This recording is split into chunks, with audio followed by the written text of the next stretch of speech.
தொரட்டி பழம். அந்த தொரட்டி பழம் பழுக்கக்கூடிய ஒரு சிறிய மரம் தான் இது. இது பெருசாகவும் மரமாக வரும்.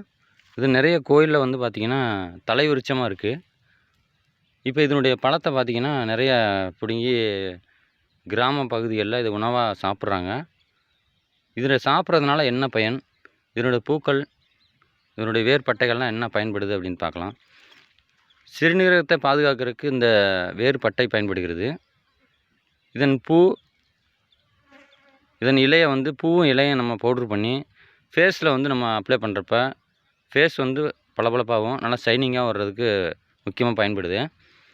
இதனுடைய பழத்தை நம்ம சாப்பிட்டோம்னா பழத்தோல் இருக்குது பார்த்திங்கன்னா, அந்த தோலை எடுத்து காய வச்சு பவுட்ரு பண்ணி நம்ம ஃபேஸ் பேக்கை போடுறப்ப ஆரோரூட் மாவும் இதுவும் சேர்ந்து நம்ம போடுறப்ப ஃபேஸ் வந்து நல்லா ஷைனிங்காக இருக்கும். ஒரு 2 மணி நேரம் நம்ம விட்டுட்டு அப்படியே மூஞ்சி ஃபேஸ் வாஷ் பண்ணிட்டோம் அப்படின்னா நல்லா பளிச்சுன்னு இருக்கும். முன்னாடி இருக்கக்கும் இதை திரும்ப நம்ம ஃபோட்டோ எடுத்து பார்க்குறப்ப நல்லா பளிச்சுன்னு இருக்குது. வித்தியாசம் உங்களுக்கு நல்லா தெரியும்.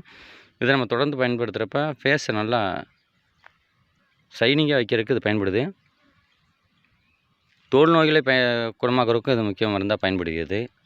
இது வந்து மிக ஒரு அழகான பழமாக சிவப்பு கலரில் அந்த பழமாக பழுக்கும். இப்போ வந்து நீங்கள் பார்க்குறது வந்து பூ பூத்துருக்கு, காய் வந்து இன்னும் காய்க்கலை.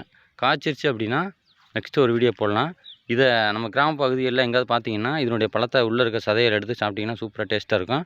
சாப்பிடுங்க. உடம்புக்கும் வறட்சியை தாங்கி வளரக்கூடியது. வறண்ட முகத்தை பொலிவுபடுத்த ஒரு அற்புதமான இது வந்து இந்த மரம் வந்து பயன்படுது. கோயில்களில் தலவிருட்சமாகவும் இருக்குது. ஏன்னா சிறுநீரகத்தை இது வந்து நோய்களை குணமாக்கக்கூடிய ஒரு மருந்தை பயன்படுத்துறதுனால நம்ம முன்னோர்கள் வந்து கோயில்களில் பத்திரமா பாதுகாக்கிறதுக்காக தலவிருட்சமாக பயன்படுத்தியிருக்காங்க. நன்றி, வணக்கம். இந்த வீடியோ பிடிச்சிருந்தா லைக் பண்ணுங்கள், சப்போர்ட் பண்ணுங்கள், சப்ஸ்கிரைப் பண்ணுங்கள். நன்றி, வணக்கம்.